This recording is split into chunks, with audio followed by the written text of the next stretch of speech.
Tenemos un invitado de lujo, Félix Bombarolo. Es una persona que ya en la sociedad civil tiene muchos años trabajando, trabaja en el desarrollo institucional de organizaciones sociales, es consultor del BID, de la Unión Europea, de organismos públicos, de distintos organismos internacionales, participa del grupo latinoamericano. Bueno, la verdad es que es docente universitario, no sé.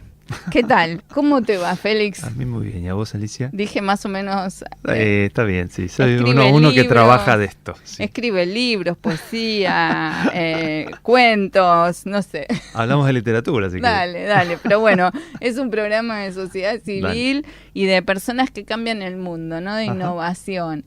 Este es el lema, ¿no? El programa de los que cambian el mundo. Ajá. Y bueno, creemos que dentro de la sociedad civil hay mucha gente que pone lo suyo para intentar que este sea un mundo más más amable de lo que es. Sí, claro. Con lo que hace falta además. Sí, porque no está muy amable. Pareciera, ¿no? Que no. Recién hablábamos con Fundación Vida Silvestre y nos contaba de esta iniciativa de la Hora del Planeta. El planeta nos necesita y la gente nos necesita. Uh-huh. Sí, estaba pensando con esto de la Hora del Planeta, además una iniciativa buenísima de concientización de la población mundial alrededor de los temas ambientales. Imaginaba, refiriéndome a la charla que teníamos al principio, con este tema que hoy nos aqueja del tema de la educación, imaginaba el Día de la Educación Pública. La verdad, ¿no? Sí. Es momento de proponerlo. Sí, donde todos, imaginaba todas las escuelas del país sacando los bancos a la calle y dando clases públicas. Qué lindo, qué lindo. Bueno. Pero hay que trabajar por eso. Sí, vamos a tomar esta propuesta. Dale, la proponemos. Vos sabés que la revista Tercer Sector y este programa pertenecemos a la Fundación del Viso. Ajá. Y la fundación logró que la ciudad de Del Viso, en Pilar, sea nombrada ciudad educativa. Muy bien. Así que bueno, va en la línea de lo que estás diciendo. Sí, muy bien, muy bien. Sí, va en la línea además de este universo de emprendedores de la sociedad civil que intentan, como vos decías, cambiar el mundo, transformar la sociedad. Bueno, casi todos trabajamos en temas educativos, ¿no? Porque pareciera ser imposible transformar nada si no cambiamos la manera de ver el mundo, si no nos educamos. Así que en eso estamos. Y bueno, uno de los temas que vamos a tratar en la próxima revista, donde hay una columna tuya, así que invitamos a los oyentes a que la tengan, que la lean, es sobre que la escuela atrasa, que tenemos una educación del siglo XIX con docentes del siglo XX para alumnos del siglo XXI. Tremendo. ¿Qué reflexión te merece? Sí, claro, tremendo, ¿no? Hay una brecha ahí que se ensancha y se ensancha. Silvia de la revista me decía, cuando me invitó a participar muy amablemente, me contó este tema, me hizo esta misma reflexión y me puse a pensar, ¿no? Porque, bueno, a mí me ha tocado trabajar de diferentes maneras con la educación pública, en política pública, con escuelas. Bueno, me toca ser padre de una niña que va a una escuela pública, me toca ser docente, con lo cual tengo un vínculo ahí muy cercano. Y yo pensaba, sí, efectivamente, ¿no? Las cosas que pasan cada vez se alejan más de las cosas que pasan ahí afuera, en la calle, ¿no? En la realidad cotidiana se alejan cada vez más de las currículas, de lo que pasa en el aula. Pero también pensaba, ¿no? Digo, ¿cuántas cosas le podemos pedir a la escuela, ¿no? Uh-huh. Los docentes mal pagos, desmotivados, wifi que no andan, me toca trabajar muy habitualmente lo cuento como una gracia, pero es un poco triste, en escuelas donde no hay papel higiénico. Y sí, es tremendo esto. Entonces, pensar en exigirle a esas instituciones que además se modernicen y piensen en el siglo XXI, yo decía, uy, qué necesario que es, pero qué difícil además, ¿no? Pero esto me parece que tendría que responder una política pública, no tanto de pedirle a las escuelas, ¿no? Y a los docentes. Debería. Pero Alicia, algo pasa, ¿no? Porque por suerte la educación pública es una bandera muy reconocida en toda América de la Argentina, ¿no? Por eso vienen tantos estudiantes de otros países a estudiar acá. Y parece que además de ser reconocida, es además legitimada y tomada por casi todos los gobiernos. Nadie iría contra la educación, ningún político diría no estoy a favor de la educación, más bien todo lo contrario. Y sin embargo, parece no alcanzar, ¿no? Parece que siempre faltará un poco más.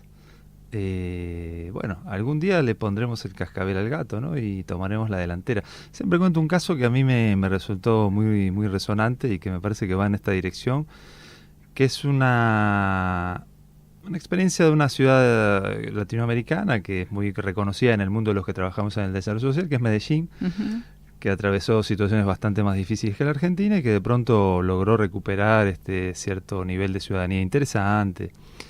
Y la primera cosa que me sorprendió cuando me llevaron a recorrer Medellín y fui a trabajar un rato ahí, es que dentro de esa política de cambio lo primero que hicieron fue poner las mejores escuelas en los lugares más pobres. Pero escuelas, te puedo asegurar, de altísima calidad. Yo llegué ahí con cursos públicos de arquitectos, la mejor tecnología, los mejores docentes, el mejor salario, en los lugares más pobres. Y bueno, se ve que en algún rato tendremos que invertir así, ¿no? Porque si no, resulta difícil. Y sí, porque si no la exclusión se reproduce. Se reproduce y no hay forma de... No salimos más. ¿Viste cuando se habla de algún chico o alguna nena que hacen algo maravilloso, esos chicos la excepción. Héroes? Sí, el héroe, claro. Y la excepción. Y la excepción lo que te muestra es que la general está en una situación muy mala. Y es interesante, ¿no? Verlo así, porque desde los medios siempre la excepción... se pone como regla y la verdad es que no es así. No, y por suerte además hay mucha gente peleándola, ¿no? Defendiendo. Yo, como te decía, soy papá de una niña que va a un colegio público del Parque Chas y formo parte, trabajo con la cooperadora y se juntan las cooperadoras y hay una intención manifiesta de mucha gente de sostener con mucha alegría y con mucho entusiasmo, sabiendo que ese es un lugar de cohesión social y desarrollo muy vital.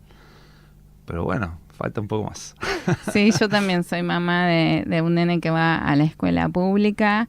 Yo misma me formé en los 3 somos niveles. producto de la escuela pública nosotros. Y bueno, creo que es un lugar en donde se encuentra la sociedad, ¿no? Totalmente. Donde podés compartir con personas que vienen de distintos ámbitos, ir a casas de chicos que viven en distintas situaciones. Y le da una riqueza a la vida de las personas que seguramente en una escuela privada... Es más difícil, ¿no? Es más difícil. Y es difícil. Y entonces, bueno, si no encontramos efectivamente y no valorizamos ese espacio institucional público del Estado como el centro de donde se genera la cohesión social, y seguimos fragmentados, ¿no? Sigue siendo la escuela pobre para los pobres, la escuela rica para los ricos. Entonces, porque incluso, no terminamos más así, es de nunca acabar. Incluso en la escuela pública, ¿no? Una escuela pública de colegiales o de Parque Chas, donde vos vivís, no es igual que una escuela pública en Lugano. Absolutamente, claro, sí. A mí me toca trabajar en lugares bastante difíciles y las escuelas públicas están muy deterioradas. Yo ya no podría asignarle culpabilidad a nadie. Yo creo que la sociedad entera, esto del Día de la Educación Pública, se tiene que dar cuenta. Esto no, así no.